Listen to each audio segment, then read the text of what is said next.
केस गळती हा आजार कशामुळे झालाय हे शोधण्यासाठी दिल्ली चेन्नई येथून विशेष तज्ञ डॉक्टरांची टीम बोलाविण्यात आली आहे. आयुर्वेद, युनानी, होमिओपॅथी, ॲलोपॅथीचे तज्ञ डॉक्टर्स आणि ICMR चे शास्त्रज्ञ या विचित्र केस गळती आजारावरचे संशोधन करीत आहे. नागरिकांनी घाबरून जाऊ नये असे आवाहन केंद्रीय आयुष, आरोग्य व कुटुंब कल्याण राज्यमंत्री प्रताप जाधव यांनी केले.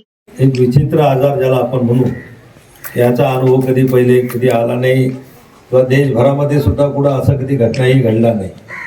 पण बऱ्याच ठिकाणी बऱ्याच लोकांची केस गळती त्या ठिकाणी सुरू आहे. डोक्याला खाज येणं, केस गळती होणं आणि नंतर काही खाजवल्यामुळं काय त्याला थोड्या फुटकुळ्या येणं आपण ज्याला म्हणतो, असं या ठिकाणी आलेलं आहे. तर सर्वांना ही विनंती की घाबरून जाण्यासारखा हा काही मोठा विषय नाही. ज्या लोकांचे पूर्ण केस गेले होते त्यांना पुन्हा केस यायला लागलेले आहेत आणि याच्यावर आपले संपूर्ण बिलकुल आम्ही दिल्लीपासून तर गावापर्यंत, कालवड गावापर्यंत सगळी यंत्रणा याच्यावरती लक्ष ठेवून आहे. उद्या दिल्लीचे आणि चेन्नई म्हणजे मद्रासहून सुद्धा आपण डॉक्टर लोक याचं निदान करण्यासाठी की नेमका हे कशामुळं होतं हे कळायला पाहिजे आणि का होतं हे जर कळलं तर त्याच्यावर योग्य ते उपचार आपल्याकडे सगळे आहेत. याचे आपण बरेचसे पाण्यामुळं होईल असं आपल्याला वाटत होतं, म्हणून आपण या सगळ्या गावचे पाण्याचे नमुने पाठवलेत.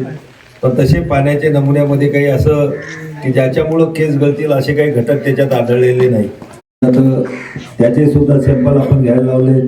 आपण ग्रामीण भागामध्ये जे साबण वापरतो त्याचेही सॅम्पल मला वाटते आपण काल त्या ठिकाणी जमा केलेले आहेत. कोणी शॅम्पू वापरत असेल गावातला, जे गावात विक्रीला आलेला, तर त्याचे सुद्धा सॅम्पल घेतलेले आहेत. आणि त्याच्यात काही असं काही आहे का की ते साबण लावल्यामुळं किंवा तेल लावल्यामुळं एखाद्या वेळेस होऊ शकते की बुवा एक्सपायरी झालेलं जसं औषध असते तसं त्या तेलामध्ये काही चुकीचे घटक असू शकतात किंवा साबणामध्ये असू शकतात, शॅम्पूमध्ये असू शकतात. आणि म्हणून आपल्या सगळ्यांना विनंती की आपण जे तेल सध्या वापरतात याचंही थोडं सॅम्पल आपलं थोडं बाजूला ठेवा. तुम्ही जर कोणते साबणं वापरले असतील त्या साबणाचा किमान कागद किंवा ते साबण जर असेल तर ते साबणही आपण त्याला त्याच्यामध्ये पाहू की त्याच्यामध्ये काही चुकीचे घटक ज्यांनी साबण तयार केलं त्यांच्याकडून वापरले गेले का, किंवा शॅम्पूमध्ये सुद्धा असू शकतात. तर या तिन्ही गोष्टीची आपण काल फूड अँड ड्रग इन्स्पेक्टरच्या माध्यमातून सॅम्पल काढलेले आहेत. याच्यावरही चालू आहे किंवा नेमकं तेलामुळं झालं की साबणामुळं का शॅम्पूमुळं की आणखीन पाण्यामुळं किंवा आणखीन याच्यामध्ये काही नवीन काही आहे का, त्या सगळ्याचं हे सगळं संशोधन या ठिकाणी सायंटिस्ट लोक करणार आहेत. आपण निर्धास्त राहावं आणि थोडी जी काही डॉक्टरांनी काळजी सांगितली ती थोडी काळजी घ्यावी. त्या ठिकाणी डॉक्टर साहेब आता जे बोलले त्या पद्धतीनं आपण स्वतःची काळजी त्या ठिकाणी ठेवावी. एवढंच तैनात केलेली. प्रत्येक गावाला पण एक दिलं ना. हो. आणि हे सगळे आपल्यावर बारकाईनं लक्ष ठेवून आहेत.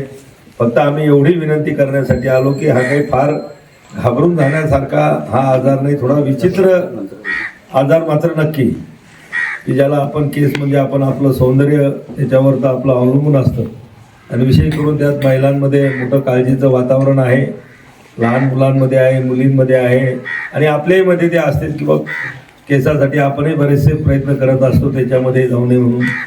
पण निश्चित याचं एकदा चांगलं हे सगळे शास्त्रज्ञ या ठिकाणी आल्यानंतर निदान करून लवकरात लवकर हा जो आजार आहे हा दुरुस्त होण्यासाठी सर्वतोपरी सर्व ठिकाणावरून आपण प्रयत्न त्या ठिकाणी करू. आम्ही फक्त आपल्या सगळ्यांना धीर देण्यासाठी, ज्यांना कोणाला आजार झालेला आहे त्यांना सुद्धा धीर देण्यासाठी की घाबरून जाण्यासारखं काही नाही. आता ज्या ठिकाणी आता ऐकले या लोकांना पुन्हा नवीन केस निघायला लागलेली, म्हणजे असं काही नाही की ते एकदा गेले की पुन्हा येणार नाहीत. पण थोडा त्रास आहेच म्हणा, सुद्धा मानसिक म्हणा, त्याचं काही असं काही आपल्याला काही दुखत नाही पण त्याच्यामुळं काही फार मोठं नुकसान म्हणजे असं नाही, पण एक मानसिक त्रास निश्चितच त्याच्यामुळं त्या ठिकाणी लोकांना होतो. पण हा आजार आता याच्या अगोदर कुठं दिसला नाही. आपल्याही जिल्ह्यामध्ये जर पाहिलं तर हे शेगाव तालुक्यातलीच गावं मोठ्या प्रमाणामध्ये त्याच्यात आलेली. नांदुऱ्यातलं मला वाटतं कोणतं गाव, वाडी म्हणून फक्त एक नांदुऱ्यातलं गाव, ते लागूनच असेल याला. किती दूर आहे तिथून? सॅम्पलमध्ये 14 गावं नाहीत तर 14 सॅम्पल आहेत. आपण 11 गावचे 33 सॅम्पल दिले होते. तर त्या 33 पैकी 14 सॅम्पलमध्ये थोडं प्रमाण नायट्रेटचं जास्त होतं, पण त्याच्यामुळं काही केस गळती होत नाही. आणि नेमकं याच्यावर हा थोडा संशोधनाचा विषय आहे. हा काही गंभीर आजार वगैरे ज्याला आपण असं म्हणतो तशापासून हा काही प्रकार नाही. आणि याच्यासाठी आता दिल्लीवरचे डॉक्टर उद्या संध्याकाळपर्यंत पोहोचत आहेत. पुन्हा आपण आयुर्वेदिक डॉक्टरसुद्धा दिल्लीवरून आपण बाहेरून पाचारण केलेले आहेत. होमिओपॅथीचे डॉक्टर पण आपण बोलवतो, युनानीचे पण डॉक्टर बोलवतो की ज्यांच्याजवळ प्रत्येक ह्या ज्या काही डॉक्टरी पेशा आहेत त्यात वेगवेगळ्या पॅथीमध्ये वेगवेगळ्या प्रकारचे संशोधनं त्यांनी करून याच्यावर आपापल्या पॅथीच्या त्याच्यावर औषधी त्यांनी काढलेल्या आहेत. आणि म्हणून आयुषची संपूर्ण टीम उद्या येत आहे. आणि ICMR जे संशोधन करणारे एक आपल्या भारतातली सर्वात मोठी आणि सर्वात उच्च संस्था ज्याला आपण म्हणतो, अशा रिसर्च सेंटरचे लोकंसुद्धा दिल्ली आणि चेन्नईहून आपण तातडीनं त्यांना बोलवलेलं आहे. उद्यापर्यंत ते पोचतील आणि आपल्या सगळ्यांचं जे जे काही असे पेशंट घडलेले आहेत यांचं बारकाईनं निरीक्षण करून त्याच्यावर संशोधन करून पुन्हा जे काही लोकाला झाला नाही ते होणार नाही याच्यासाठी आपण काय केलं पाहिजे आणि ज्यांना या आजार झाला किंवा ज्यांची केस भरती झाली यांनी पुढं काय काळजी घेतली पाहिजे किंवा कुठली औषधं घेतली पाहिजे याचं मार्गदर्शन त्या ठिकाणी ते करणार आहे. सर्व आम्ही लोक त्या ठिकाणी म्हणजे मी खासदार केंद्रातलं मी सुद्धा आरोग्य विभागाचाच मंत्री आहे. आपले आकाशदादा बनकर असतील, आपले आमदार आता मंत्री झालेले आहेत ते.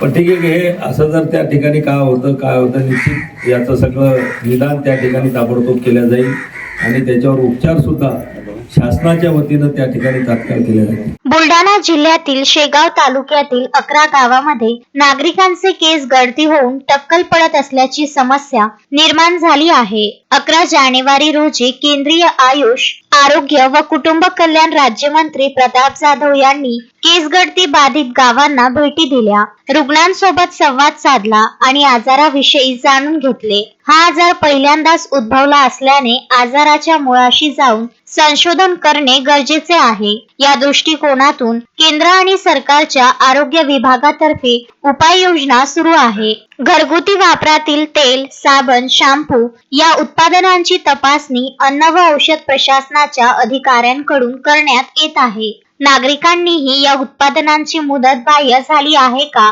याचीही तपासणी करून ते वापरण्याचे आवाहन त्यांनी केले. केस गळती होत असलेल्यांच्या घटनांची वेळीच दखल घेऊन मी तुम्हाला भेटण्यासाठी आणि धीर देण्यासाठी आलो आहे. केंद्र आणि राज्य सरकारचे आरोग्य विभाग 24 तास तुमच्या सेवेत राहणार आहेत, असेही केंद्रीय मंत्री प्रताप जाधव यांनी ग्रामस्थांना सांगितले. यावेळी जिल्हा शल्य चिकित्सक डॉक्टर भागवत भुसारी, जिल्हा आरोग्य अधिकारी डॉक्टर अमोल गीते उपस्थित होते. येण्यासाठी किंवा आपल्या शरीराची काळजी घेण्यासाठी व्हिटॅमिन किंवा मल्टीव्हिटॅमिनच्या टॅबलेट असतील हे आपण घ्यायचे आहेत आणि आरोग्य यंत्रणेच्या माध्यमातून आपल्या ANM भगिनी आणि डॉक्टर्स यांच्या माध्यमातून ज्या काही ट्रीटमेंट आपल्याला प्रिस्क्राईब केलेली आहे ते आपण योग्य पद्धतीने घ्यावं. काही ठिकाणी जी अँटीफंगल ट्रीटमेंट दिलेली आहे त्याच्यामध्ये कोणाला थोड्या रॅशेस आलेले आहे, तसं झालं तर तात्काळ आरोग्य यंत्रणेच्या आपल्या माध्यमातून त्यांना कळवावं जेणेकरून त्याची सुद्धा आपली ट्रीटमेंट घेता येईल. खाज येणे किंवा एखाद्या वेळेस त्यावर आता मागील एका गावामध्ये आणि इथे जे जाणार असलेले ज्यांना पण थोडंसं पुस्टूल्स तयार झालेले तर त्याच्यासाठी आपल्याला अँटीबॅक्टेरियल ट्रीटमेंट सुद्धा आपण चालू केलेली ऑलरेडी या गावामध्ये आणि इतर गावांमध्ये सुद्धा आपण चालू करणार आहे. आणि कुठल्याही प्रकारची काही काळजी वाटली तर निश्चित फोन करायचा आणि ते आपली समस्या सोडून घ्यायच्या. धन्यवाद. महेंद्र मिश्रा, विदर्भ न्यूज, बुलढाणा.